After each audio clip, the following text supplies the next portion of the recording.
Nous allons continuer d'utiliser cette représentation, cette proposition de la conscience comme une maison vibratoire, une énergie dont on est doté, qu'on habite dès la naissance.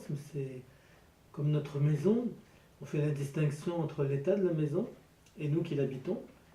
Peut-être que dans la maison, il y a des endroits qui sont à refaire, qui sont un petit peu pris dans un dégât des eaux, ou une fuite d'eau dans un robinet, ou un replâtrage à faire dans telle ou telle pièce, ou la peinture. Eh bien, on reçoit cette maison conscience à la naissance. Effectivement, ce qui nous trouble, c'est qu'elle n'est pas parfaite. Elle est comme l'argile du potier, quelque chose de brut, une matière brute. Et c'est à force de pétrir que le potier, avec son inspiration, finit à en faire de belles choses qu'il nous propose sur les marchés. Donc la conscience, c'est l'outil qui se transforme en nous. Et si on arrive à la pétrir, à la malaxer, à la modeler comme de la pâte à modeler, elle va se développer, elle va développer ses qualités, les belles choses qu'on admire chez différentes personnes d'aujourd'hui ou d'hier. Ce sont des qualités qu'on a tous, mais qui sont dans notre conscience et que ces personnes, pour X raisons, ont pu faire jaillir, qu'on admire un Mozart, qu'on admire un Einstein ou dans d'autres domaines. Toutes ces qualités se trouvent à l'intérieur de nous et c'est en explorant ce qu'on est vraiment, c'est une connaissance de soi. Qui suis-je? Je suis une structure complexe. Donc ça veut dire qu'à chaque fois que je dis je pense si, je fais ça, mais en fait quel est le jeu? Si c'est un jeu qui est celui de l'ego, quand on dit je me sens blessé, c'est à 300% l'ego. Jamais notre partie amour, l'endroit où je suis amour, ne peut se sentir blessé. Donc quand on rentre dans le jeu de l'ego, blessure, refus de pardon et tout le reste, c'est qu'on est en train d'activer cette zone. Et à l'inverse, si c'est un je me suis dit, ça peut être une réflexion dans notre mental. Ça peut être aussi un jeu pulsion émotionnelle, j'ai trop envie de ça. Alors c'est l'endroit qui s'exprime en nous, qui nous identifie dans le jeu, qui du coup active des zones d'énergie. Et l'intérêt de parler de la conscience comme étant quelque chose de plus rationnel qu'on aurait imaginé, c'est pour rejoindre cette grande idée qui est sortie de l'histoire des sciences, c'est la notion de loi.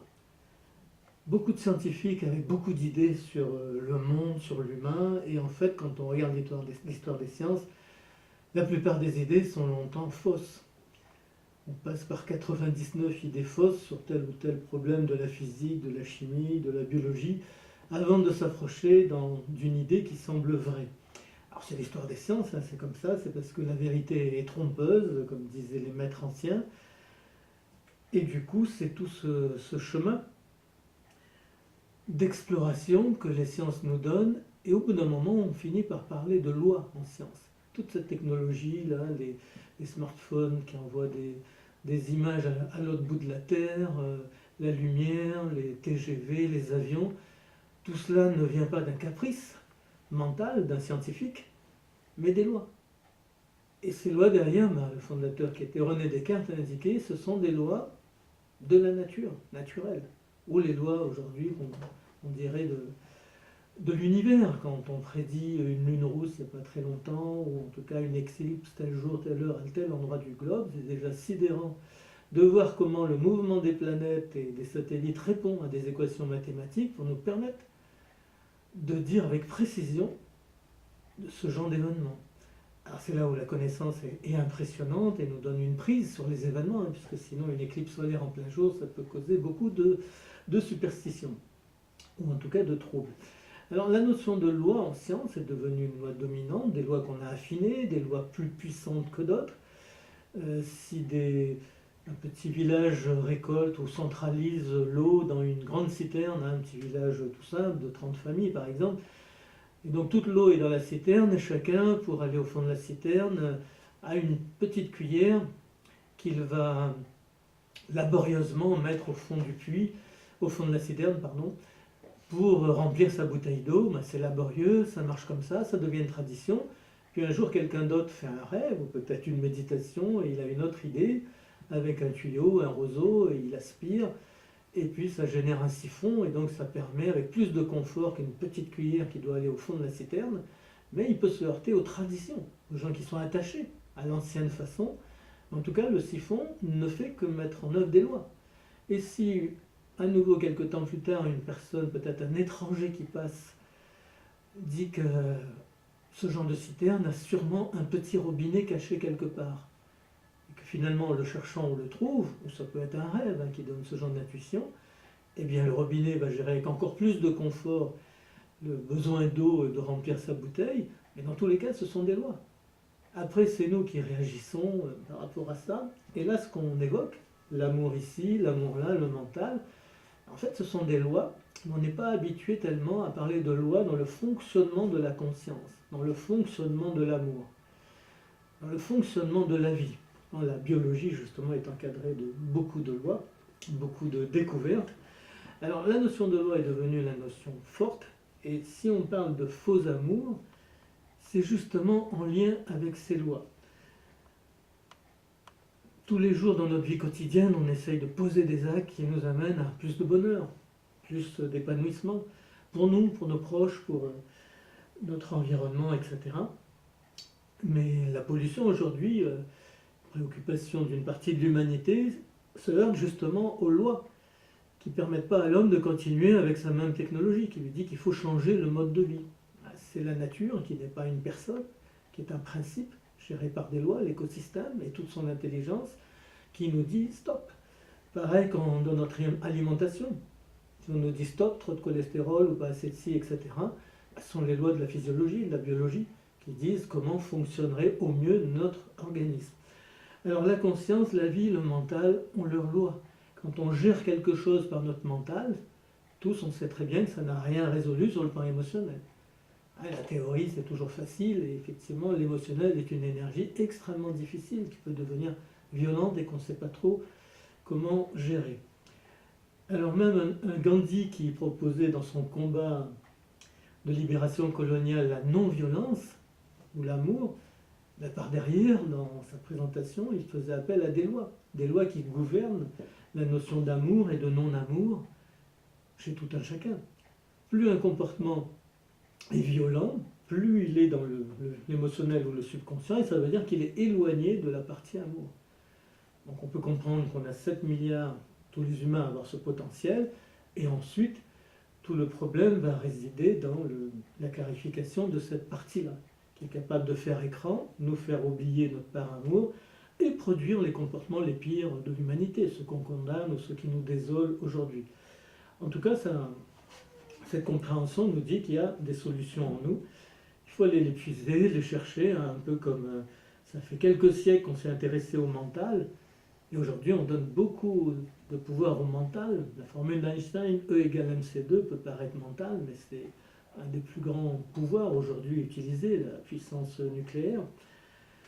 Alors si on parle de faux amour, c'est à nouveau, c'est pas un jugement, c'est pas un reproche, c'est plutôt pour souligner qu'il déclenche ou pas, qu'il active ou pas les lois qui gouvernent l'amour. Alors les lois qui gouvernent l'amour, c'est quand on est baigné par ça, quand on se sent rempli d'amour, ce sont ces lois-là. Ou il y en a d'autres, par exemple dans beaucoup d'évangiles de différentes religions, on pourra énoncer que plus tu donnes, plus tu reçois. Mais donc ce n'est pas un Dieu le Père personnalisé qui comptabilise et qui dit celui-là a donné tant, il va recevoir tant. Ce sont des lois impersonnelles. Et on sait même les nuances. On a tous cette intuition que si je donne avec l'arrière-pensée que je recevrai, eh bien ça ne marchera plus. Voilà, c'est là où les lois connaissent l'intérieur de la conscience. On n'a plus besoin de quelqu'un qui surveille dans les cieux ou ailleurs et qui punit ou qui pourrait être arbitraire. Donc le faux amour, par nature, parce qu'il est dans cette énergie de ce niveau-là, de conscience, ce sont des degrés de conscience de plus en plus élevés, ce que j'appelle le faux amour, cette façon d'aimer ici, l'attachement, le chantage ou la pression affective, n'active pas les lois de l'amour qu'on cherche. On a tous une idée idéale d'un amour comme dans les contes de fées qui pourrait tout résoudre. Et puis la vie nous renvoie les désillusions. Donc quelque part, le faux amour, c'est une façon de pointer ce qu'on a identifié comme des échecs dans nos tentatives d'avoir plus d'amour dans les familles, dans mille et une champs d'exploration. Donc le faux amour, c'est justement comprendre pourquoi nos idées magnifiques, très romantiques peut-être, sur l'amour, n'ont pas fonctionné. Et du coup, ça ouvre l'espoir qu'il y a une autre façon d'actionner cette énergie d'amour en nous, d'aimer tout simplement, qui pourrait produire ce qu'on espère, ce qu'on souhaite tous. Alors dans le faux amour, par exemple, l'attachement, je suis très attaché, quelqu'un peut dire je suis très attaché à tel objet, je suis très attaché à un principe, je suis très attaché à mes proches, à mes êtres chers. Et parfois, pour les objets, ce sont les déménagements dans des lieux plus petits qui nous obligent à trancher, si j'emmène ci, si j'emmène ça, etc. Mais derrière ce mot attachement qui peut être une apparence d'amour, en fait, qu'est-ce qu'on va trouver sur le plan émotionnel? On va trouver la peur de perdre. D'ailleurs, c'est comme ça qu'on est pris. Ça nous prend au ventre quand on est attaché et que viendrait la peur de perdre. Je suis trop attaché à toi. Oui, alors ce lien fusionnel et tout, c'est typiquement le faux amour affectif. L'affectif, c'est l'illusion de l'amour, mais il relève du chakra ventral. Donc on peut comprendre aujourd'hui que la peur de perdre ne peut pas développer l'énergie de l'amour. Donc ici, c'est une autre énergie de l'amour. C'est un amour sans peur de perdre, c'est possible. Ça semble impossible à notre mental, à notre émotionnel, mais si on vient le vivre, le découvrir ici, bien sûr qu'on verra que c'est possible. Il nous faudra lâcher l'ancien conditionnement. En fait, il y a deux parties de nous. Notre conscience fonctionne sur deux parties, deux zones pour faire simple. Toute cette zone-là, de la zone orange jusqu'au pépin, c'est notre expérience de vie.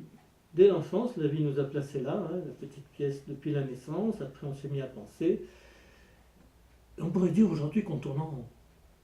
Il y a beaucoup à expérimenter dans l'émotionnel, beaucoup. On peut changer. On peut être là, puis un jour on décide le contraire, mais on reste dans la zone émotionnelle. Donc au bout d'un moment, on fait beaucoup de choses, le faire, l'agir, etc. On pense, on lit, mais quelque part on peut sentir qu'on tourne en rond, que c'est pas nourrissant. Quand c'est pas nourrissant, quand ça laisse un vide quelque part, c'est cette partie-là qui est en attente. Ici, ce n'est pas un amour béat gentil, c'est une force d'amour. Un amour à la Mahatma Gandhi, à la Martin Luther King, à la Sœur Emmanuel, à beaucoup d'autres personnes, voilà, où ce sont des forces d'amour et non pas des gens gentils qui sont prêts à faire plaisir. Martin Luther King n'est pas gentil.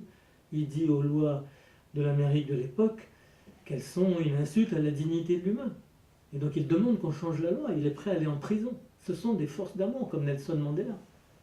Et il sort avec cette énergie d'amour, et du coup, cette énergie d'amour est capable de faire basculer la conscience d'un peuple, même si tout n'est pas terminé, bien entendu. Donc on a deux zones. Toute cette partie-là, c'est celle dans laquelle la vie nous a placés et qu'on a explorée, où on se connaît.